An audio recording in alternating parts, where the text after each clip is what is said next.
Resulta que recientemente acabamos de ver este tuit que pone la CONAIE, la Confederación de Nacionalidades Indígenas del Ecuador.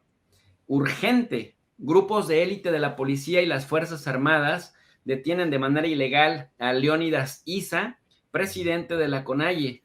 Llamamos a nuestra estructura organizativa a radicalizar las medidas de hecho por la libertad de nuestro líder o nuestro máximo líder y por la dignidad de nuestra lucha. Eso de radicalizar, y lo ponen con mayúsculas, es como de, pues, hagamos lo que tengamos que hacer para sacar adelante.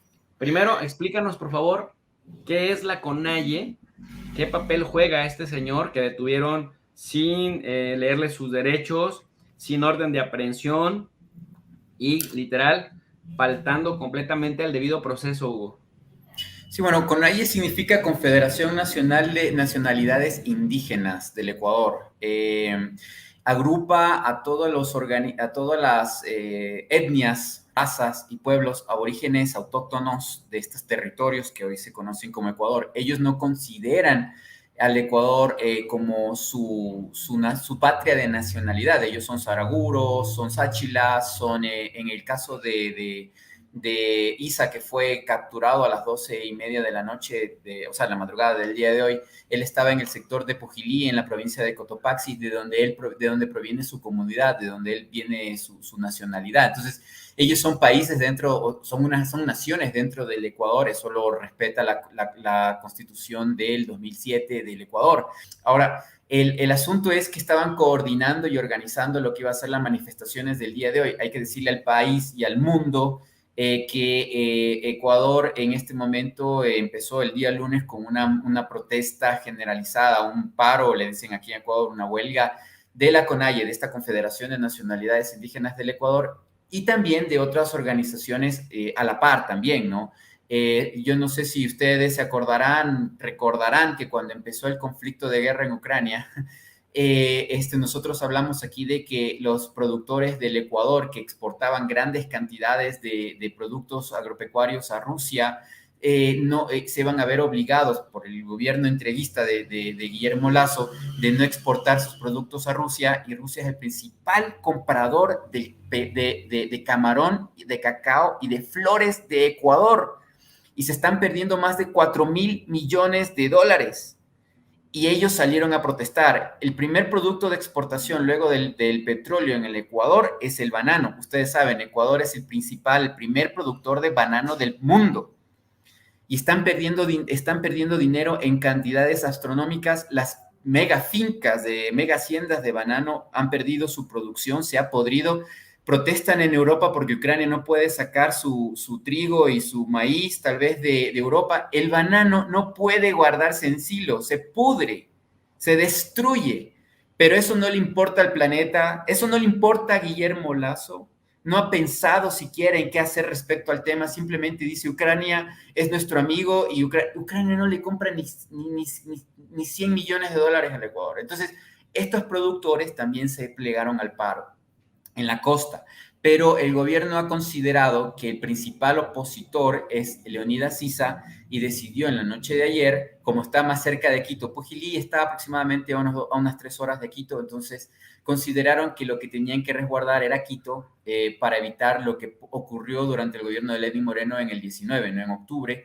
Entonces le cogen preso a Leónidas Issa a esa hora sin tener una orden judicial. Usted bien menciona que no hubo un proceso legal adecuado.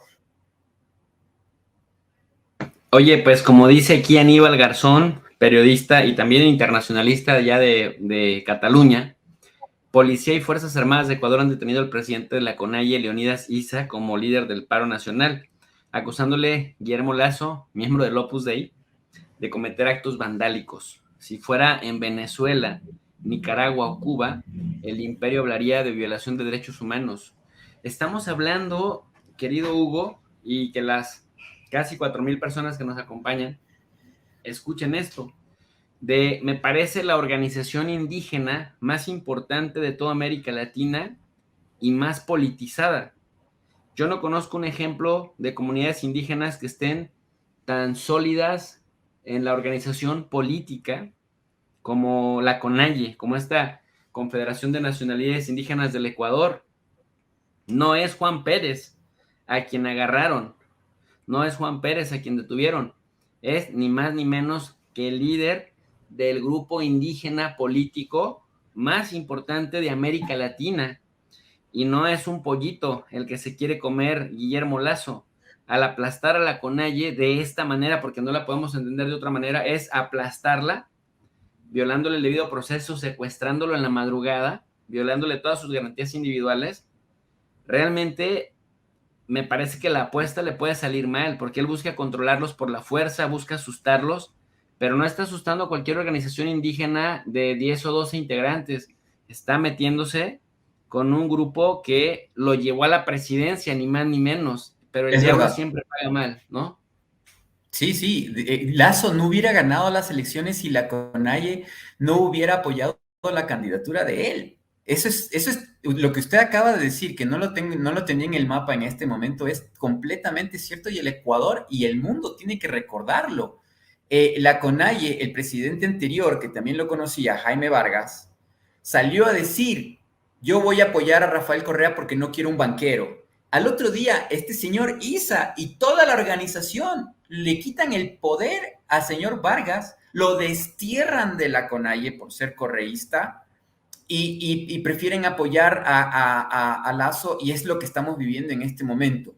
Respecto a la importancia de la CONAIE, sí, la CONAIE es la primera organización, digamos, indígena o aborigen latinoamericana, sudamericana, que empieza a tener acción activa y fija desde los 80, 70 con estas dirigentes campesinas, mujeres, como Tránsito Maguaña, Dolores Cacuango, mujeres son las que empezaron esto caminando descalzas desde los territorios donde habían sido empobrecidos por décadas, sin zapatos, caminando hasta Quito para en los 80 irle a protestar al Carandelera, al Palacio de Gobierno. Esas mujeres empezaron a darle el cimiento para darle empoderamiento y orgullo y dignidad a estos pueblos. Ahora, después vienen los movimientos que también ahora entendemos que son tan fuertes como por ejemplo los mapuches en Chile, lo que pasa con Evo Morales en Bolivia, ¿no? La organización. Ellos vieron lo que pasó en Ecuador, cómo estas comunidades destruyen o acaban con el neoliberalismo, sacan presidentes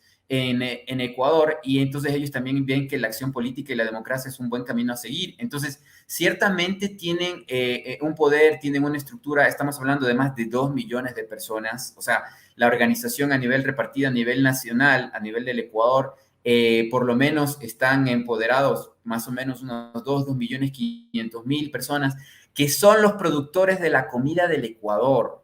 Son todos los campesinos que cultivan la papa, la cebolla, el tomate, toda la comida que se come en las ciudades son ellos. Y si ustedes se fijan, cuando ellos hacen sus movilizaciones, se utilizan camiones, unos pequeños camiones, donde se transporta el alimento que por todo Ecuador circunda. Ellos tienen esta capacidad de movilización porque ellos son los que siembran y llevan la fruta, la comida a las ciudades.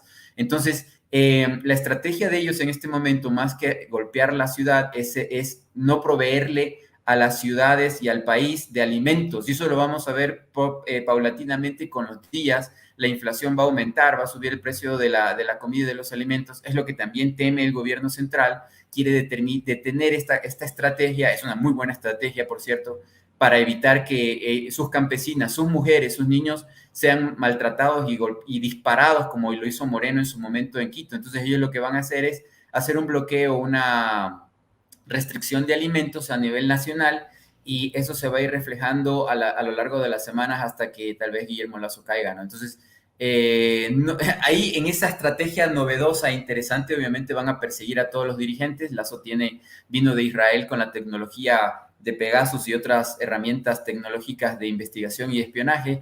Así que veamos cómo puede funcionar contra un grupo milenario de personas que ni siquiera hablan su idioma porque hablan en la Confederación Nacional de Nacionalidades Indígenas hay aproximadamente unos 30 idiomas que si quieren, o sea, hablar en esos idiomas, en esos lenguajes propios y autóctonos, los anulan, o sea, no van a poder entender qué es lo que están diciendo, ¿no? Está el Cofán, está el Shuar, el Ashuar, por dimensionar, y lenguajes del oriente ecuatoriano, del Amazonas, no exactamente el quichua, que tal vez sí tengas traductores de quichua por todo lado, pero en el caso de ciertas nacionalidades indígenas que tienen idiomas autóctonos, con esa estrategia de comunicación, como lo hizo Estados Unidos en la Primera y Segunda Guerra Mundial, con el Cheyenne, con el Navajo, usando esos idiomas contra los rusos o alemanes o quien sea, es una excelente estrategia. Ellos son inteligentes, yo no digo que no, de hecho yo trabajé y colaboré con ellos, sé quiénes son. Pero sí han cometido muchos errores políticos, lo hemos mencionado durante este programa, y quizás en este momento específico de la historia de la CONAIE, ellos no buscan la alianza o la paz como lo hicieron con Moreno y después lo hicieron con Lazo. Yo creo que en esta ocasión su estrategia es debilitarlo al estado de Guillermo Lazo, al gobierno de Guillermo Lazo hasta el punto de que caiga. Y ese es el temor tan fuerte y la represión tan dura que el gobierno de Lazo tiene, ¿no?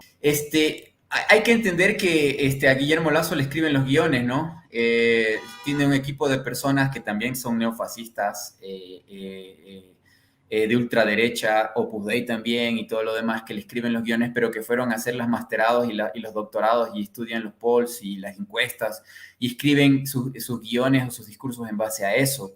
Pero en el fondo Guillermo Lazo es una persona muy peligrosa, hasta el mismo hermano, Javier Lazo, de quien tengo el gusto de conocer y no sé si él me considera su amigo, me lo ha dicho en varias ocasiones, que Guillermo Lazo es una persona muy peligrosa, que tiene problemas, incluso sociopatías quizás, y que a la larga la apuesta tan grande que hace Guillermo Lazo por seguir por su codicia lo va a destruir, porque en el caso de que Guillermo Lazo siga con esta estrategia de imponerse y de volverse un autócrata y un dictador en Ecuador, ¿qué va a hacer la gente con el Banco de Guayaquil? Que él termina apoderándose porque la hermana mayor se casa con el dueño del banco. ¿Qué va a pasar cuando la gente no quiera seguir por odio a Lazo? Si es que Lazo empieza a tener mucha menos popularidad, la gente empieza a querer sabotear el banco porque quiere que se vaya. Lazo va a perder prácticamente todo. La apuesta de él, su codicia, su ambición, su adicción al poder y su adicción a ser un ególatra, lo está llevando a un punto tan peligroso que está perdiendo el futuro de los 8 o 9 hijos que tiene. Es decir, como me decía el hermano, él quería el poder absoluto para poder manejar y hacer grandes negocios que siempre ha hecho, ¿no? Como la especulación de la deuda ecuatoriana, etcétera, etcétera. Pero llegado a este punto, quizás puede quitarle hasta la poca riqueza o la mucha riqueza que tiene él y que tienen sus hermanos y su cuñado, ¿no? Entonces, yo no lo entiendo, pero, o sea, él está como la Unión Europea, como los líderes de la Unión Europea, o sea, cegado, nublado, y la verdad, la CONAIE es un escalón duro y pesado, pero ojo, si la sociedad civil ecuatoriana, campesinada, mestiza, se empieza a levantar, ¿a qué dirigente va a golpear cuando es toda la sociedad que lo quiere afuera? Eso sería Oye, grave. Hugo, y como bien dices, parece de europeo. Mira las idioteces que escribe. Mientras el país, Ecuador, se le cae a pedazos, mientras encarcela a opositores políticos como Leónidas Issa, que por cierto, Leónidas Issa lo llevó al poder también a él con la CONAIE, ya lo dijimos acá, dice lo siguiente: conversé con el presidente de Ucrania, Volodymyr Zelensky, y le ratifiqué mi respaldo total a la lucha por la democracia y la estabilidad. Pinche Ucrania acaba de bombardear zonas residenciales con una cantidad de artillería brutal, como si lo estuviera haciendo a una zona militar, y luego dice pinche YouTube que no digamos eso, que porque no es cierto, que no le echemos la culpa, y este tipejo Guillermo Lazo, que está encerrando a un líder político opositor, ahora viene a decirnos que está luchando de la mano con Volodymyr Zelensky, que es cero democrático, que eliminó 11 partidos políticos opositores en Ucrania, su respaldo a la lucha por la democracia y la estabilidad. Le he transmitido la solidaridad de Ecuador ante la absurda guerra que han tenido que enfrentar. Seguiremos luchando juntos por la paz. Léalo de abajo, profe, porque es sumamente importante de lo que estamos hablando, lo que dice Zelensky en cambio. Sí, ¿no? Esto de consolidar el apoyo de América Latina, hablé con Guillermo Lazo, ya ni siquiera con el presidente de Ecuador, no, Ah, es con Guillermo Lasso. Pero lo que dice ahí, stopping trade with the aggressor. Ese detener el intercambio comercial con el agresor puede llevarlo a Lasso a salir del poder. Ahora, hay que entender que Guillermo Lasso es un gran ignorante de lo que... Profe, usted, el prólogo y el primer capítulo de lo que usted sabe en su academia, en su educación y en su vida, es lo que es toda la información que tiene en el cerebro Guillermo Lasso. Hay que reconocer, y esto pasa con Krause también en México y con muchas personas que tienen mucho dinero, son grandes ignorantes. Son personas que no tienen, que no ven más allá de la mansión y de la piscina donde viven, donde ganan mucho dinero, porque el dinero hace dinero fácilmente, y piensan que se la saben todas porque son multimillonarios, porque heredaron fortunas. Entonces, a lo que voy, profe, es que este personaje que llega al poder y no tiene idea ni siquiera de lo que pasa fuera de su mansión, que tiene entrada con yate y que puede ir en barco hacia el centro de la ciudad o en avión o en helicóptero y que no interactúa con la realidad del mundo, creyó que era positivo a congraciarse con Estados Unidos y apoyar a Volodymyr Zelensky. Y mire lo que está pasando en la provincia del Oro, de donde es parte de mi familia, donde están los bananeros, donde estamos hablando de que más de 500,000 familias dependen del banano que se va directamente a Rusia. Hablemos de lo que pasa cerca de aquí en la sierra, en Pichincha, donde se produce la flor, la rosa, que se va a Rusia, que llega a costar 5 o 8 euros en Moscú. Esos mismos productores de rosa salieron a defenderlo al gobierno de Moreno cuando fue el Octubre Rojo porque los campesinos cerraron las vías y ellos no podían movilizar los camiones, estos camiones que llegaban a los aeropuertos para enviar las rosas. Aeropuerto, por ejemplo, el de donde lo cogieron cercano a Leonidas Sisa, en la Tacunga, donde salen estos aviones gigantescos de flor.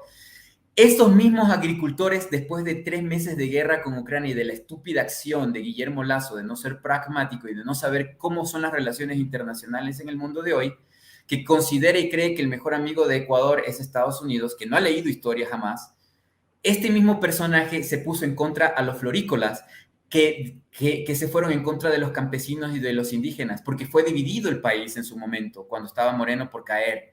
Y esa división impidió que Moreno cayera. Ahora la cosa es distinta, porque esos productores de flores, esos productores de camarón, esos productores de banano, esos productores de chocolate y de cacao han sido afectados por la política de Guillermo Lasso, pero ni siquiera por lo del Fondo Monetario Internacional que grandes analistas financieros salen a hablar en el momento. No, por algo tan tonto como irse a favor de Ucrania, que no es un socio comercial muy importante para Ecuador. Ojo, sino contra el socio, uno de los principales socios que tiene Ecuador, que en este caso es Rusia.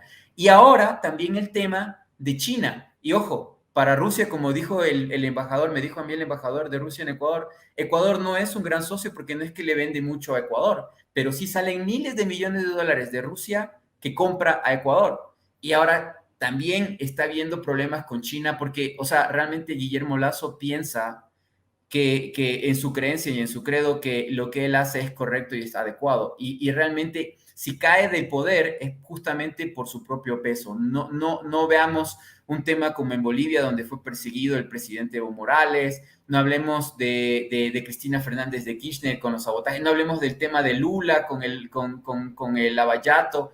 Lasso tiene la crisis de gobernabilidad que tiene por sus propios errores y equivocaciones y por haber afectado a los que votaron por él, porque él está afectando a los que votaron por él. Así de simple. Sin duda alguna, parece, guardadas sean las proporciones, el hermanito menor de Sleepy Biden, que va también en caída libre. Nada más para abonar a eso que dijiste al principio, Joe Biden tiene 39% de aprobación. O sea, empezó hace un año y cachito, hace un año y medio en 57% de aprobación y un año y medio después únicamente 39 de cada 100 personas aprueban su gestión. Esto es más bajo que Donald Trump al año y medio de haber empezado su sexenio, su cuatrienio.